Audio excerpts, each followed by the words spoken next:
자, 다음은 박영재 법원 행정처장에 대해서 알아보도록 하겠습니다. 박영재 대법관이 지난 1월 인사에서 대법원의 2인자인 법원 행정처장으로 인사 발령이 났습니다. 예. 많은 분들이 모르셨을 텐데 법사위에 출석을 하면서 이제 그렇죠. 알려지게 된 거예요. 그러니까 민주당 의원들이 박영재 법원 행정처장에 대해서 말 그대로 용단 폭격을 했습니다.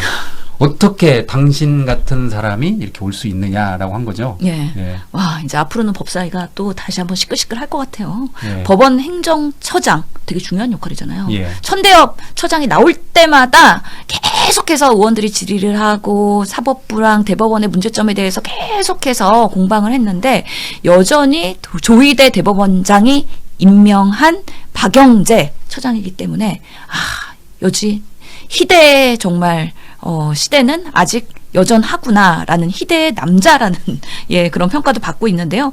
이 박영재 처장을 보면은 엘리트 코스를 그대로 밟았어요. 예. 보니까 서울대 법대 나오고 그 다음에 쭉쭉쭉 승진을 해서 실제로 법원 행정처에서요 인사 담당관, 기조실장, 차장하고요. 그러다가 서울 고등법원에서 부장 판사하고요.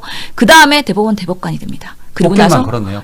이번에 처장이 됐어요. 그러니까 엘리트 코스의 전형이라고 할 수가 있는 거죠. 그렇기 때문에 세상이나 정치에 대해서는 잘 모르고 계속해서 사법부의 그냥 기득권 지키기에만 올인돼 있는 조희대 라인이라고 볼 수밖에 없는 거죠.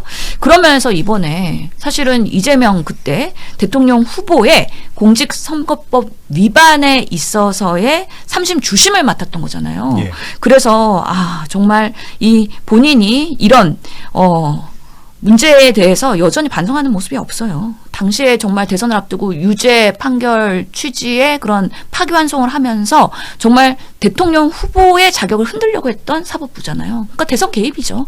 이런 부분에 있어서 정말 많은 분들이 비판을 했음에도 불구하고 이번에 법사위에 나와서도 저는 원칙과 소신에 따라서 헌법과 법률에 따라서 한 것이다. 문제가 없다라고 계속 되풀이만 하는 게 조희대 판박이다라고 비판을 할 수밖에 없는 것이죠. 예. 그러면서 박영재 법원 행정처장은 민주당이 추진하는 법 왜곡죄 그리고 재판 소원제 우리가 사심제라고 그러죠. 그리고 대법관 증원, 법원 행정처 폐지에 대해서 강하게 반대하더라고요. 그러니까 지금 왜 사법개혁을 해야 되는지에 대한 정말 공감대가 없는 거죠. 사법부의 개혁은 스스로 신뢰를 떨어뜨린 사법부가 초래한 것이라고 봅니다. 아니 그때 정말 유죄 판송의 그런 파기환송 판결을 했을 때 실제로 그 8만 쪽의 그 많은 분량을 어떻게 그 짧은 시간에 볼 수가 있느냐 이런 질문을 했을 때 이렇게 얘기를 해요. 필요한 범위 내에서 다 읽었습니다 라고 얘기를 하는데요. 그게 다 안 봤다는 내용이잖아요. 그렇죠. 근데 이게 되게 법꾸라지 같은 발언이에요. 왜냐하면 필요한 범위 내에서 다 읽었다. 그러면 8만 쪽 중에서 필요한 한두 장만 봐도 그거는 필요한 범위 내에서 다 읽었다라고 표현할 수가 있는 거예요. 그래서 이런 부분들이 나중에 뭔가 위증이나 아니면 거짓 증언에 해당될 수가 없어요. 필요한 범위랑은 매우 주관적인 요소인 거잖아요. 이런 방식으로의 이때까지 삶을 살아왔기 때문에 법사에 와서도 자기 얘기만 하고 있는 거죠. 그리고 사법부는 완전히 정말 그 누구도 손댈 수 없는 신적인 존재라는 걸 여전히 보이고 있는 거 아니냐라는 생각이 들어서 아니 사법부의 그런 여러 가지 개혁안이 결국에는 사법 독립을 침해할 소지가 크다.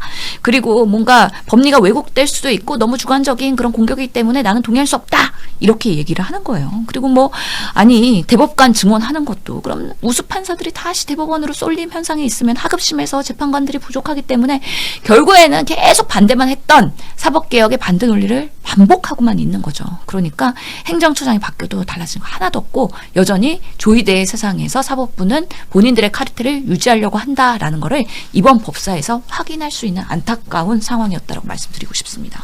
오죽하면 추미애 위원장이 스스로 물러나지 않으면 박영재 청문회를 열겠다라고 했습니다. 제가 보기엔 할 것 같아요. 아니 그래서 김용민 의원도 사퇴 고려해라! 라고 했어요. 그리고 그때 판결 사과해야 된다 이렇게 강력하게 얘기했거든요.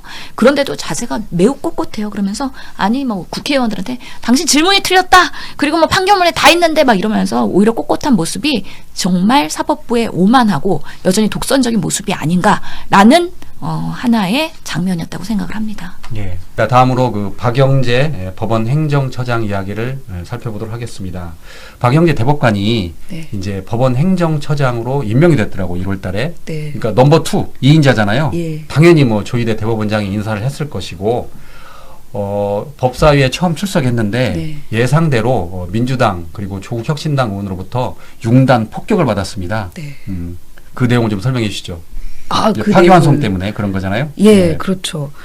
그 박영재 법원 행정처장이 대법관으로 있을 때 대법원에서 그 우리 이재명 대통령님의 그 공직선거법, 예. 예, 그게 3심으로 배당받았을 때 주심이었습니다. 예. 예, 근데 뭐 8만 장의 그런 기록이 있는데도 며칠 만에 이틀 이렇게 만에 예, 읽었는지. 예. 예, 그걸 전원합의체로 넘기고 바로 이제 파기환송심을 이끈 주역인데요. 그렇죠. 그러니까 유죄 취지로 파기환송을 했던 그 판결의 주심이잖아요. 예, 그러니까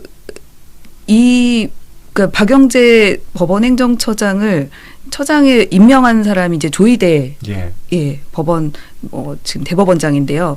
이 두 분의 관계는 그러니까 어쨌든 굉장히 조희대 최측근으로 알려져 있습니다. 오른팔인 것 같아요. 제가 보기에. 예, 실제로 이제 이력만 확인해도 조희대 대법원장이 취임될 당시 2023년 겨울에 그 해에 법원 행정처 차장이었습니다. 박영재 예. 지금 현 처장이 그때 아마 이균용인가 하여튼 낙마를 했어요. 예. 이 윤석열이 임명한 그 법원 대법관들이 계속 낙마를 하고 있으니까 어떻게든 민주당을 설득해서 그래도 대법원장 임명해야 되지 않겠냐. 이렇게 사법부가 계속 홀드돼 있으면 안 된다라고 하면서 굉장히 결국 대법원장이 되는데 1등 공신입니다. 예. 예. 그러니까 바로 고등법원으로 그 뒤로 갔는데 바로 대법원으로 불러들였어요. 다시 대법관으로. 그러니까 조희대 입장에서는 굉장히 고마운 후배군요. 예, 고마운 후배고 그리고 대법관 제청을 그 박영재 법원행정처장의 대법관 제청을 조희대 대법원장이 했습니다. 예. 그래서 그 주심도 아마 맡긴 것이 조희대이지 않을까. 그러니까 본인의 의중이 다 들어갈 수 있는 다른 사람들은 대법원에 있는 대법관들이 그렇게 호락호락하진 않거든요. 예. 예. 그런데 아마도 박영재 처장만큼은 그래도 조희대 대법원장과 굉장히 싱크로율이 높다라고 생각이 됩니다. 예. 예.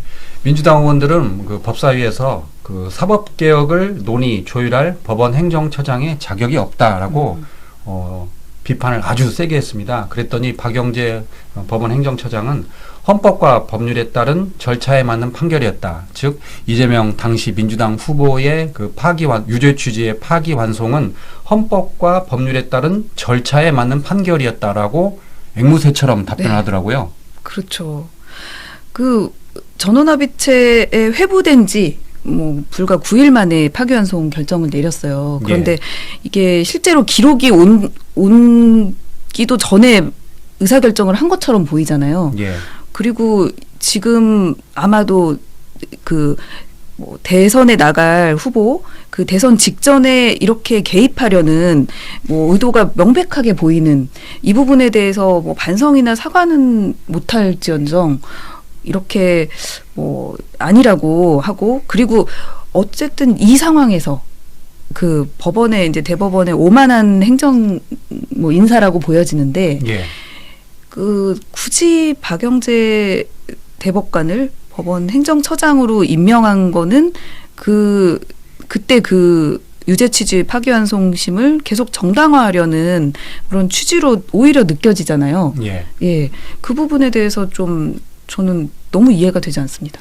그 박영재 법원 행정처장 입장에서는 본인이 법사위에 출석을 자주 해야 되잖아요. 법원 행정처장이니까 옛날에 그 천대엽 전 법원 행정처장이 그랬듯이 네. 그러면 분명히 민주당 의원들로부터 엄청난 비난 세례를 받을 거를 분명히 알고 있을 거란 말이죠. 예. 그럼에도 불구하고 조희대 대법원장이 인사를 내겠다고 그러니까 본인이 오케이 한 거잖아요. 네. 권력욕이 대단한 것 같습니다. 예, 권력욕이 대단하죠. 그래서 사실은 민주당에서 얘기하는 법 왜곡죄 이 부분에 대해서도 엄청 우려를 지금 표하고 있지 않습니까? 그랬어요. 예. 계속 사법부 독립성이라고. 근데 이 부분을 어쨌든 사법개혁을 그러니까 제 생각에는 약간 권력욕이라기보다는 조희대 사법부에서는 그 우리 민주당이 추진하는 그 사법개혁을 어떻게든 저지하고 싶은 것 같아요. 예. 그래서 이런 뭐 논란이 있을 거를 뻔히 알면서도 그 핵심 측근을 거기에 앉힐 수밖에 없었던 거죠. 예.